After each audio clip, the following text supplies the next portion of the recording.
Um, Hi Sam, I would like to introduce my research topic to you. So my topic is girls in STEM challenges they face. Here, let me show the outline, and let's start with the introduction. First of all, it's important to say a bit of the background of the study. Here in Kazakhstan, we have 9 years of compulsory education, and then and it is assured to be free of charge if studying in state schools. Um, After 9 years of education, pupils have choice to have 2 more years in school. Or to go to the vocational to have vocational education, and the reputation of vocational education is growing because of the updated curricula, and after finishing 11 years of school or vocational education, students can go to universities, and that is considered to be tertiary education. And about the schools in Kazakhstan, there are two types of schools, state or private. And private, obviously, they have tuition fees, and state schools are free of charge. Then, here I wanted to explain the reason I chose this topic. First of all, I teach in one of the STEM schools in Kazakhstan, and when I came to teach in this school, the first thing I noticed that there was a disproportion, or let me say, the disbalance in classrooms. For example, if there were 20 students in the classroom, like who came to study English, because I am an English teacher, and I could see that there are like 5 or 6 girls, and the other 14 or 15 of the students are boys. And I was wondering, like, why is it so? And that was not only in one class, like I could face it in different classes. And so I went to ask administration about the amount of boys and girls studying in the whole school, because I was teaching only high school students, and I found out that proportion is 40 to 60. 40% of girls and 60% of boys, respectively, studying in this STEM school. And also, I would like to say, to raise awareness. Why is it important to involve more girls in STEM field? Milgram in 2011 said, in her work in 2011, said, the absence of women from STEM education and careers affects more than the women. It is a missed opportunity for those fields.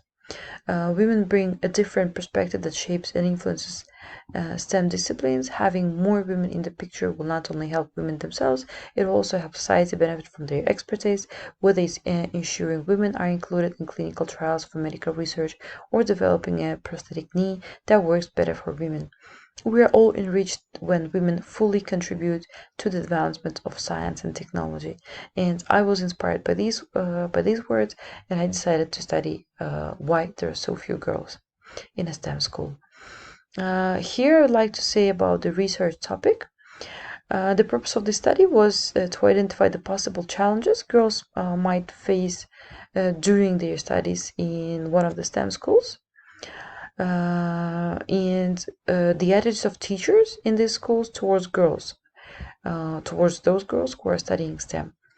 The title is Girls in STEM, What Challenges Do They Face? And here are my three research questions. First, what are the challenges girls face during their studies in high school? Teacher perspectives.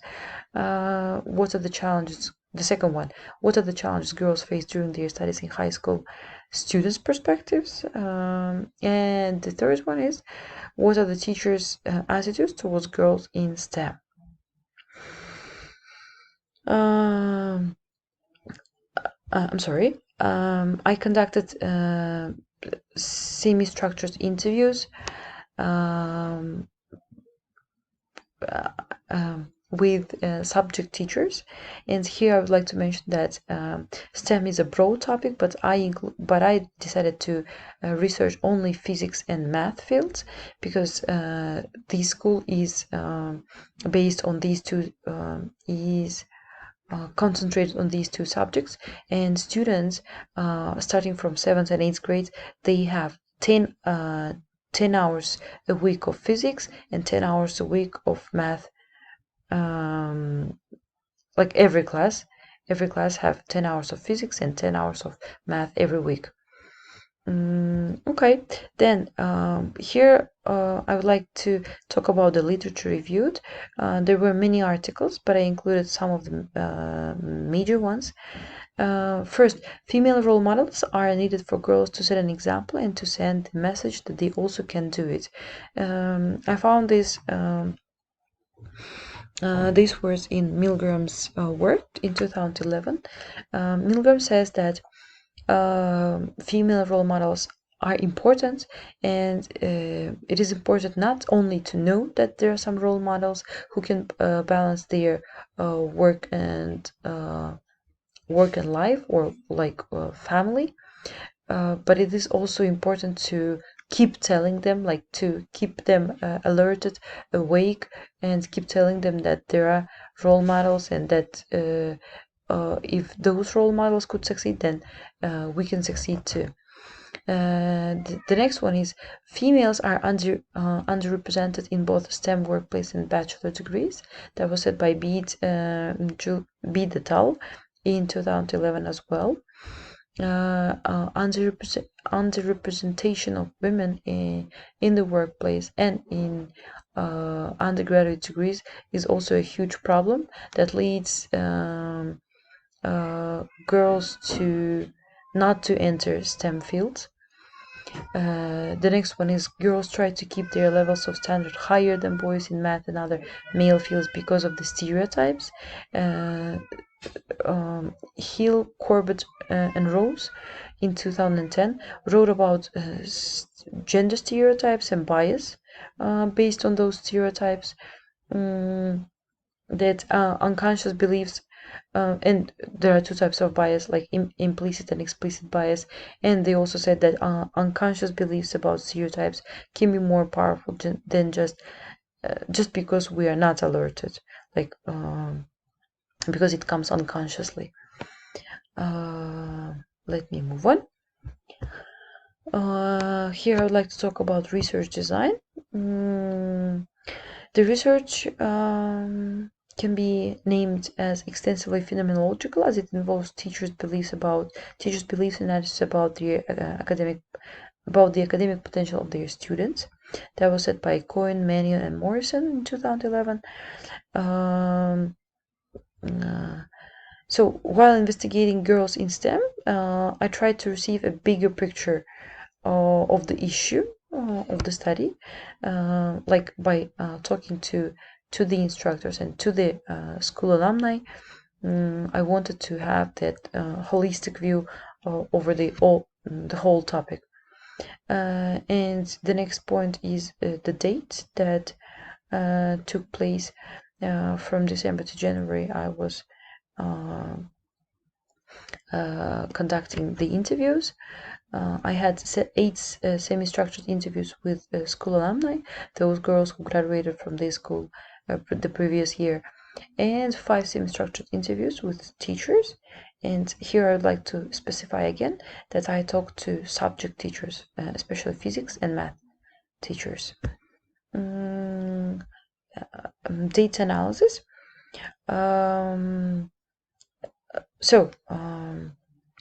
To analyze the data, the interviews, as I said, the semi-structured interviews were conducted. First, the interviews were transcribed, then they were typed on a Word document, and then data collected from the interview was coded according to Saldania 2000. That manual was written in 2012. So it included first cycle coding stage. In this stage, I used the keywords and short phrases from the interviews from the participants' interviews, and then like looking. So these keywords and short phrases were coded, and then once the coding was completed, the codes were arranged into broader topics or categories. And okay, then the next one, the next chapter was about findings. So of course there were several findings, and I wanted to talk about major ones as the time is limited. So factors beyond the school, because some of the girls did not choose themselves to study in a STEM school. That was like their parents' choice, or like they were some people recommended to them. The next one is studying in STEM school does not necessarily mean continue studying in STEM major, because there were 8 girls I talked to, and 7 of them, 7 out of 8 were not studying in a STEM major. They were not having STEM major. They were studying different things. Next one is girls and boys perceive differently. That was what teachers, what subject instructors said. They said that I'm sorry. There are some topics, specific topics in math, especially in geometry, where girls have problems. Most of them have problems because they have difficulties with abstract visualization. And the next one is some instructors have implicit bias, because during the interviews there were some questions addressed to identify if there are some bias or not, and some teachers had those implicit bias.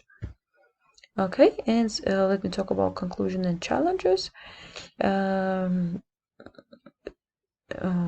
conclusion, I would like to say that there are some teachers who believe that boys are better in STEM. Also, a complex approach is needed, because not only the school and the teachers can influence and attract more girls in a STEM school, but also parents and society should be involved in this process. We should get rid of stereotypes and help girls to study in those fields that they feel confident with. Challenges in specific themes. Some of the teachers said that mostly girls have problems in specific topics. Okay, and on the right side I've bullet pointed some of the challenges. First of all, obviously it is a lockdown. Like most of the families were locked in their house and flats, and we had all our families around, and we had to work in difficult conditions. The next one is online lessons.